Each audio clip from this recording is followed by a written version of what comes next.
शांति। आज 21 अगस्त 2024 की साकार मुरली। ओम शांति। मीठे बच्चे तुम हो चैतन्य लाइट हाउस। तुमको सबको बाप का परिचय देना है, घर का रास्ता बतलाना है। प्रश्न है आगे चलकर कौन सा डायरेक्शन और किस विधि से अनेक आत्माओं को मिलने वाला है। आगे चलकर बहुतों को डायरेक्शन मिलेगा कि ब्रह्मा कुमारियों के पास हो तो वैकुंठ बनाने का, प्रिंस बनाने का ज्ञान देंगे। ये इशारा उनके ब्रह्मा के साक्षात्कार से मिलेगा। तो अक्सर करके ब्रह्मा और श्री कृष्ण का साक्षात्कार ही होता है। जैसे आदि में साक्षात्कार का पाठ चला और अंत में भी ऐसा ही चलने वाला है। ओम शांति। रूहानी बाप बच्चों से पूछते हैं, सबसे तो नहीं पूछ सकते। नलिनी बेटी से पूछते हैं क्या कर रही हो, किसकी याद में बैठी हो, बाप की। ये बुद्धि का काम है कि हम आत्मा को अपने घर जाना है। क्या घर बैठकर जाना है? बाप ने समझाया है स्व अर्थात स्वदर्शन हुआ 84 के जन्मों के चक्र का। तो ये चक्र फिराना पड़ता है। विष्णु को तो कोई चक्र होता ही नहीं, वे तो सत्युग के देवता हैं। उसे लक्ष्मी नारायण की पुरी कहो या स्वर्ग कहो, ये दोनों राधे कृष्ण अलग अलग राजाई के प्रिंसेस थे। उसके बाद ही ये मालिक बनते हैं। तो ये जो विष्णु को चक्र दिया है, ऐसे ही तुम भी लाइट हाउस में बैठे हो। बोलते चलते एक आँख में शांति धाम, एक आँख में सुख धाम, दोनों को याद करना पड़ता है। सारे चक्र की नॉलेज है।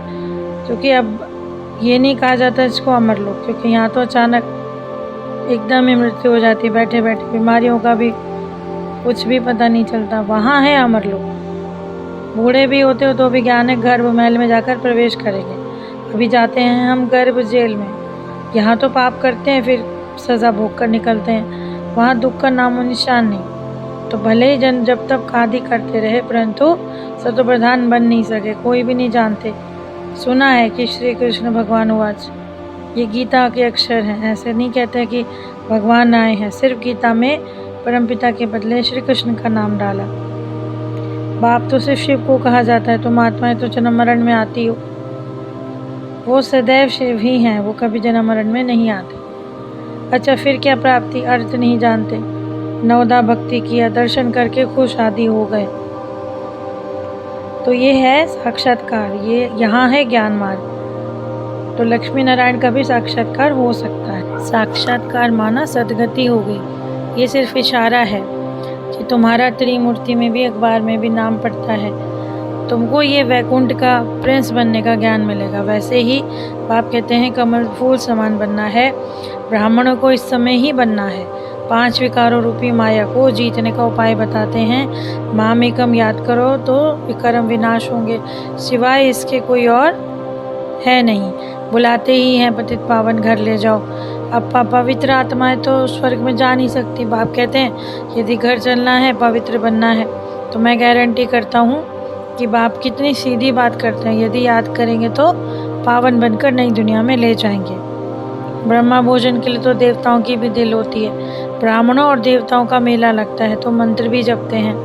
ब्रह्मा भोजन की तो बहुत ही महिमा है। तुम्हारा है बेहद का संन्यास। घर गृहस्थ में रहते बुद्धि में है कि हमको जाना है सुख धाम वाया शांति धाम। तो शांति धाम को याद भी करना पड़े। बाप को शांति धाम को याद करते रहो। सूर्यवंशी से चंद्रवंशी, वैश्य शूद्रवंशी बने। अब उसका बाप अर्थ समझाते हैं कि पहले स्वर्गवासी थे, फिर चंद्रवंशी, और अब वैश्य करके फिर शूद्र विकारी बन गए। यहाँ बैठे हैं तो जैसे बाजुली खेल कर आए हैं। अब आप कहते हैं शांति धाम को याद करो। सतयुग में बहुत थोड़े होते हैं, यानी जो सुदर्शन चक्रधारी होते हैं, परंतु इस समय तो देवताएं हैं नहीं। अब साधु संत तो अनेक हैं, परंतु शिव बाबा एक है, जो दूसरा कोई हो नहीं सकता। उन्हीं के शिष्य बनते हैं। अब ध्यान खान पान पे भी रखना है।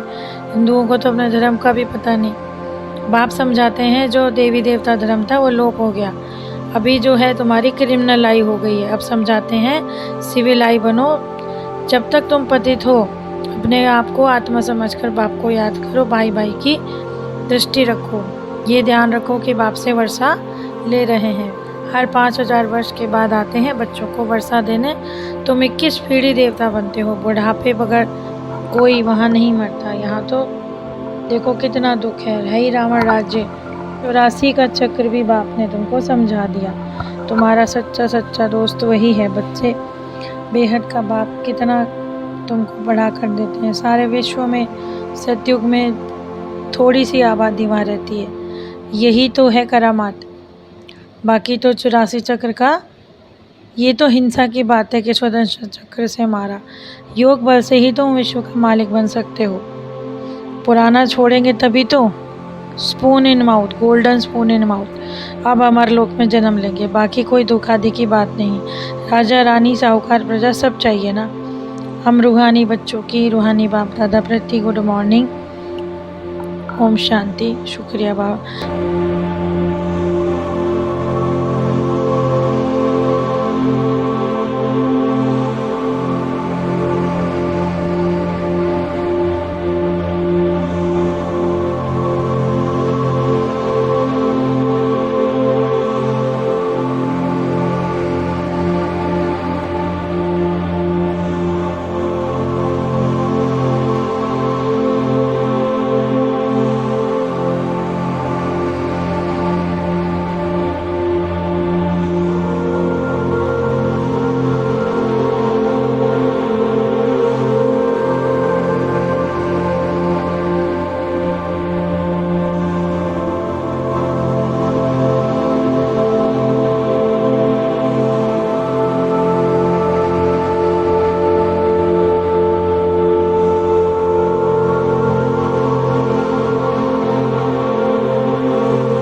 धारणा के लिए मुख्य सार है, बाबा की याद से खुशी में रहने के लिए 84 के चक्र को याद करना है, सुदर्शन चक्र फिराना है, खुदा को सच्चा दोस्त बनाना है, डबल अहिंसक बनने के लिए क्रिमिनल आई को बदलकर सिविल आई बनानी है, आत्मा भाई भाई का अभ्यास करना है। आज का वरदान है, सर्वशक्तिवान बाप को कंबाइन रूप में साथ रखकर सफलता मूर्त भव। जिन बच्चों के साथ सर्वशक्तिवान बाप है, कंबाइंड है, उन पर सर्वशक्तियों का अधिकार। जहाँ सर्वशक्तियाँ हैं वहाँ सफलता ना हो यह संभव है। यदि बाप से कंबाइंड रहने में कमी है तो सफलता है कम।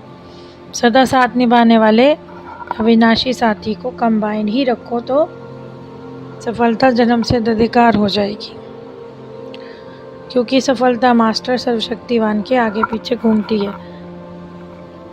स्लोगन, सच्चे वैष्णव वो हैं जो विकारों रूपी गंदगी को छूते भी नहीं। बाबा ने कहा वैष्णव बनना है तो वो हैं सच्चे वैष्णव जो किसी भी विकार को छूते तक नहीं। तो आज की जो मुरली है उसके अनुसार हमको जीवन जीने की कला जो बाबा ने सिखाई कि तुम्हें ही बाप का परिचय लेना और देना है। और आगे चलकर कितना वैरायटी ये झाड़ है जिसमें सारा चक्र सब कुछ आ जाता है, लेकिन लक्ष्मी नारायण का साक्षात्कार करने के लिए पहले अपने आप को वैकुंठ के लायक बनाना है, विकार और रूपी गंदगी से दूर रहना है। ब्राह्मण और देवताओं का इसलिए मान है कि वो किसी भी विकार को छूते तक नहीं है। तो जो चैतन्य रूप बाप हमको श्रीमत देते हैं उस पर चलना है और योग बल से अपनी डबल अहिंसक क्रिमिनल आई को बदलकर सिविल आई बनानी। ये अभ्यास करना है कि हम आत्मा आपस में भाई भाई हैं और बाप को याद रखने से ही सफलता मूर्त बनेंगे। तो आज की इतनी ज्ञान से भरी हुई मुरली के लिए बाबा का पद्मा पदम शुक्रिया। ओम शांति।